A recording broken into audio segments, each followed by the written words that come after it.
because the state broke 2 court orders in the case. Judge Janice Jack said Texas failed to protect children with intellectual disabilities as it drug out investigations of abuse and neglect. Fifth Circuit Court of Appeals has paused those fines and any further district court proceedings until the state's appeal is heard. I'm Becca Moore. You're listening to KERA News.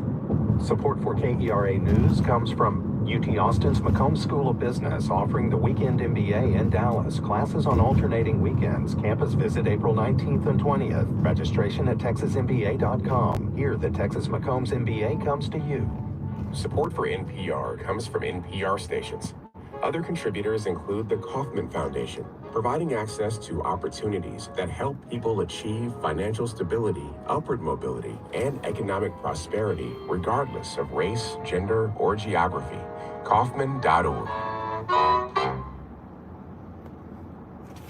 This is All Things Considered from NPR News. I'm Mary Louise Kelly. And I'm Ari Shapiro. A growth hormone used to treat a rare genetic condition remains in short supply almost a year after NPR first reported on the shortage. Now, families that are searching for it are facing hurdles from health insurance companies. We'll hear more about that shortage in a minute. First, though, today, U.S. senators took up and then rejected articles of impeachment against Homeland Security Secretary Alejandro Mayorkas. Hear ye, hear ye, hear ye. All persons are commanded to keep silent. Today's developments come nearly 2 months after House Republicans voted to impeach Mayorkas by 1 vote. Republicans said Mayorkas ignored immigration law. Democrats said the trial was purely partisan. Joining us from the Capitol is NPR congressional reporter Barbara Sprunt. Hey there. Hi, Mary Louise. Okay, so to catch us up on where things now stand, senators were sworn in as jury members. That was early this afternoon. In a matter of hours, they had killed both articles of impeachment against Mayorkas. So just back up and remind us, what were the actual charges here? The House impeachment resolution included 2 charges: willfully ignoring the law and breaching the public's trust. And as you said, the Senate fairly quickly rejected the 2 articles, largely along partisan lines. One Republican, Lisa Murkowski of Alaska, voted present on the first article. But this represents a broader fight between Republicans and the Biden administration over immigration policy at the southwest border. Republicans accused Mayorkas of not enforcing immigration laws. They pointed to recent months of data showing record number of crossings at the border. Democrats said this was a policy disagreement and argued impeachment wasn't the way to handle it. Here's Senate Majority Leader Chuck Schumer shortly after the trial ended.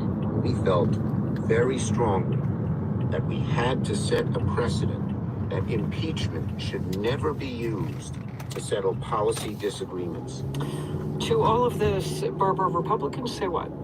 Republican senators said that simply dismissing this without any sort of debate set a bad precedent. They argued the Senate should have held a full trial where House impeachment managers could make their case, where Mayorkas' representatives could offer a defense.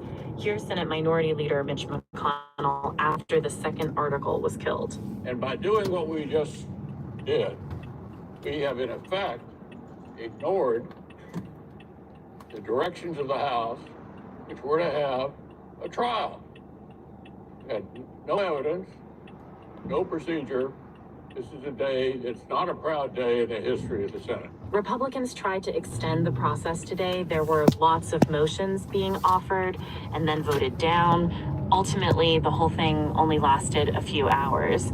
Afterwards, a DHS spokesperson said the decision, quote, proves definitively that there was no evidence or constitutional grounds to justify impeachment against Mayorkas. Okay, so we've been talking about what's been happening on the Senate side of Capitol Hill. Let's turn to goings on in the other chamber. We know the House Speaker announced earlier this week moves on foreign aid to Israel and Ukraine. Where does that stand?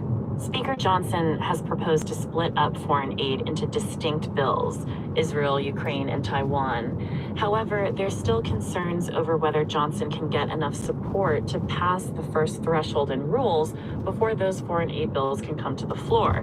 Hardliners in his conference have already called on members to tank the package. And of course, this represents some political concerns for Johnson as well. Some members remain so opposed to him bringing forward a bill on aid to Ukraine at all, and he still has this threat of being ousted hanging over his head. He'll need Democrats to pass the foreign aid bill and maybe need them to save his job. NPR's Barbara Sprent on Capitol Hill. Thanks very much. Thank you. Families are hunting for a scarce medicine to treat a rare childhood disease. This nightmare